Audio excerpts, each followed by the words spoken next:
Hi guys, welcome back to Fairies Tutorials. In today's episode, we'll be looking at food, nutrition, and health. And we're exploring the content, planning meals for different groups featuring occupational groups. Stay tuned.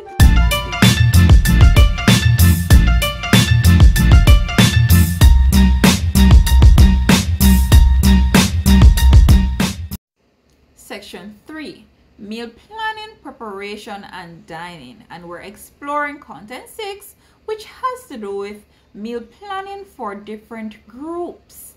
And in this particular episode, we're going to look at occupational groups that explores the sedentary worker, the manual worker, athletes, and other sport-related occupations. Now, let's take a look at our focus points.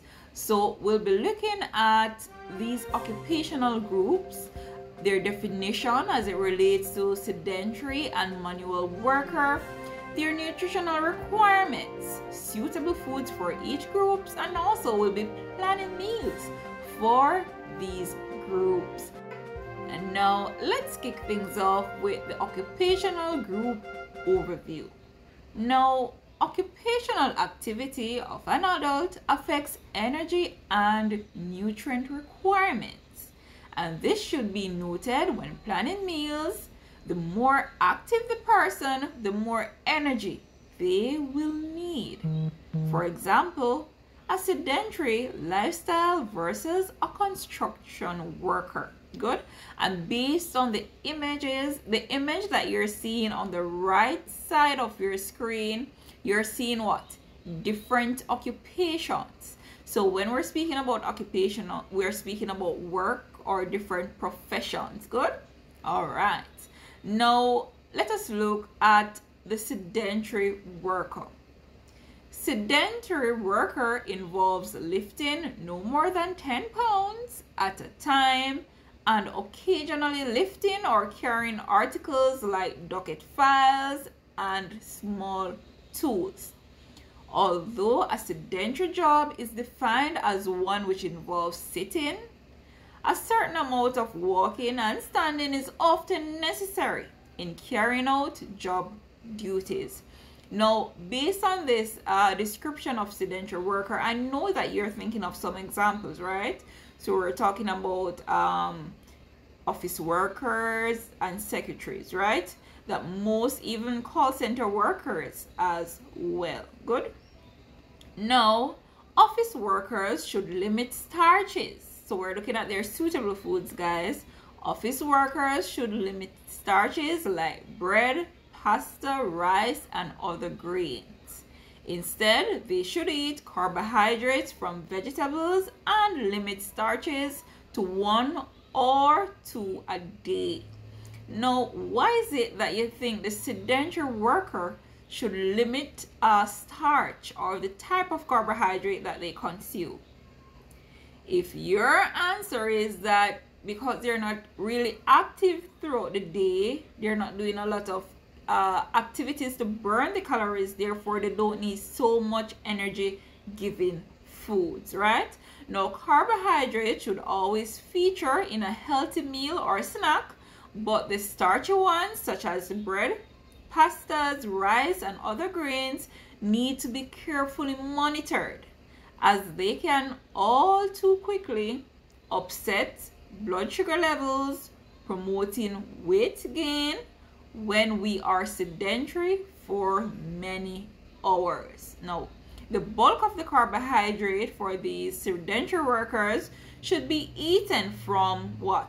The vegetable, and limit starches to 1 or 2 meals or snacks per day. So when they include vegetables in their diet, they're adding fiber. Good. And that will help to regulate their bowel movements. Now, as it relates to sedentary workers, the idea is to cut down the carbohydrates. Don't eat more carbs than you can burn. So because they're in a sedentary work, it may range from answering the phone call, making notes, jottings, transferring files or dockets. Good. So that amount of work will not burn as much calories if they're consuming what? A carbohydrate dense meal. Good. Those starchy foods that pack on the sugars and the pounds. Good. Now let us look at an example of a menu. We're looking at the breakfast menu and dinner, and also snacks ideas for the sedentary worker. So for breakfast, it may be grapefruit segments, vegetable omelette, wheat toast, and hot coffee. For snacks, it may be a low-fat yogurt, it may be fruits, it may be wheat crackers and cheese, or it may be a light salad too. Now for dinner, we have grilled chicken with barbecue sauce, creamed sweet potatoes, tossed vegetable salad with Thousand Island dressing, and also melon juice. Now, if you notice, the protein was prepared by dry heat cooking method. Therefore, that does what? That's a healthy cooking method that limits the fat. So, grilled chicken versus fried chicken, right? So, we try to choose healthier foods and also healthier cooking methods for these persons because they're not really active, really. Good. Now let us flip the switch, and now we're looking at the manual worker. Who is a manual worker? Based on that picture, can you tell who is a manual worker?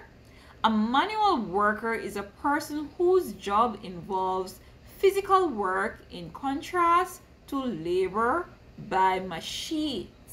It is work done with the hands and by extension the muscles and bones of the body. Awesome. Good.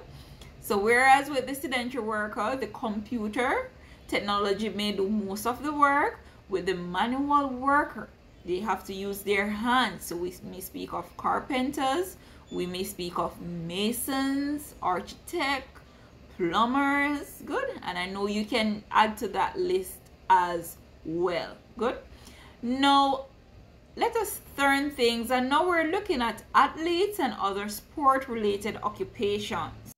A professional athlete competes individually or as part of a team in organized sports including football, basketball, soccer, tennis, golf, running, skiing, hockey, rugby, gymnastics, and also baseball, just to name a few. He or she practices and trains regularly to improve their skills and performance. So as you can tell, these occupational groups, both the athletes and other persons who are in sport related occupations, you know that what? That is a high pace, high intensity physical activity. Good. So right there and then you're thinking that their nutritional requirements would be much more different and much more complex than of a sedentary worker. Good. As they will require more calorie food. Good. Now let us look at the essential nutrients for athletic and manual workers. Good. So we're looking at carbohydrates and proteins. Carbohydrates is needed to provide energy, especially for active or athletic teenagers. Protein promotes growth and repair of body tissues, and it also is a secondary source of energy. So those two right off the bat are very important. Now let us look at some others. So we're looking at zinc. Zinc plays a part in immunity, protein utilization, and metabolic efficiency, as well as thyroid function. And all of these affect athletic performance in some way. Foods that are high in zinc include, so let's look at the sources, we'll need them to plan meals: meat and poultry, whole grains, oysters, milk and dairy, legumes, and also fortified breakfast cereals. Now our next nutrient is iron.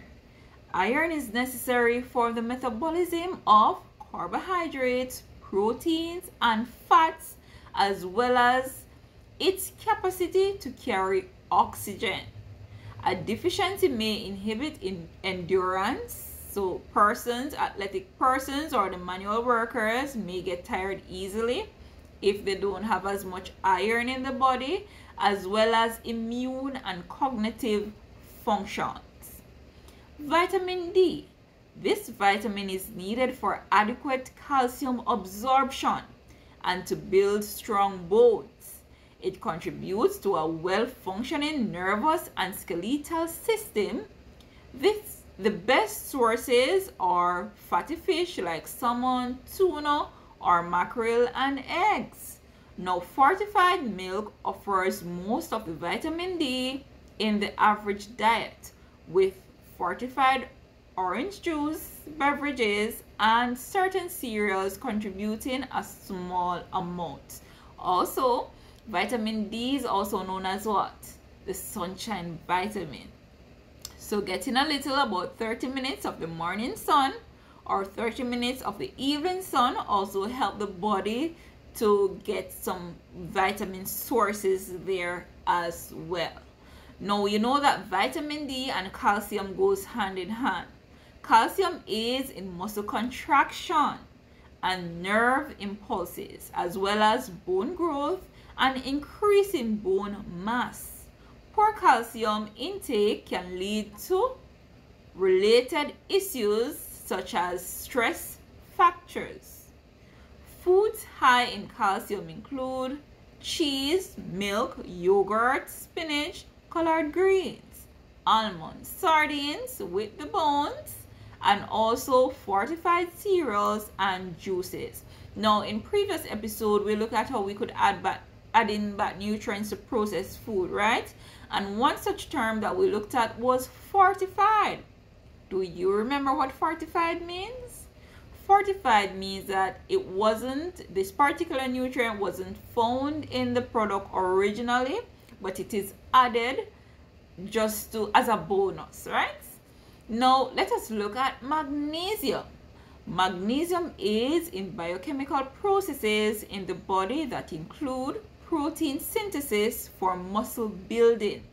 It relaxes muscles and nerves, calms the mind, aids in calcium absorption, regulation of blood pressure and heart rhythm, all of which concerns an athlete and also a manual worker.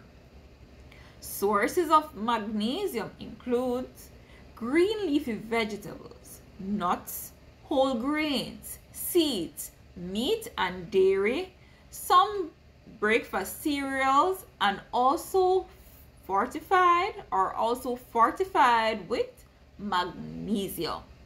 Now, finally, we're looking at the B vitamins. Now, they all play a rather large role in energy metabolism and blood health, along with building and repair of muscle tissue, which is very important. A deficiency can lead to fatigue, which you wouldn't want that for these type of workers, muscle soreness, and apathy, along with poor cognition function. Sources: meat, fish, and poultry, as well as enriched grains, meaning that the nutrients were lost during processing and then they're added back, are good sources of B vitamins. Now, let us look at some sample meals here. We have breakfast, snacks, and dinner for manual workers, or we may say athletic persons. So for the breakfast, we're going with a heavy breakfast. So we have tropical fruit salad, cornmeal porridge, ackee and saltfish, boiled bananas, and also hot chocolate. For snacks, it may be yogurt, fruits, crackers and cheese, fruit smoothies, sandwich, and wraps. For the dinner, curried chicken, boiled ground provisions, stir-fried vegetables, tropical fruit punch should have been in the next line there. All right, now you can play with your menu options as it relates to planning meals for the manual and athletic workers, but we have to ensure that The foods that we're planning have what? Energy rich foods inside there as well, carbohydrate foods, secondary source of energy, protein, which is very important for building and repairing those tissues and muscles as well. Good. So we think of all the nutrients that we've just discussed and also their sources, and you can use that to put a twist on your breakfast menu and also your dinner menu. This is just an example. Good. Now we're at our activity. Using indigenous foods. Indigenous means traditional foods that are found in your country. So using indigenous foods, plan a one-course menu for a manual worker. Now remember, the one course consists of protein, carbohydrates, your vegetable, green, leafy, yellow vegetables. Good. And you can have your beverage as an option. You are awesome. You've made it to the end of the session. Please remember to subscribe. Turn on your post notification bells so you can be notified when there's another upload. Most important of all, share with persons who you know will find this information useful. Thank you for making it Fairies Tutorials.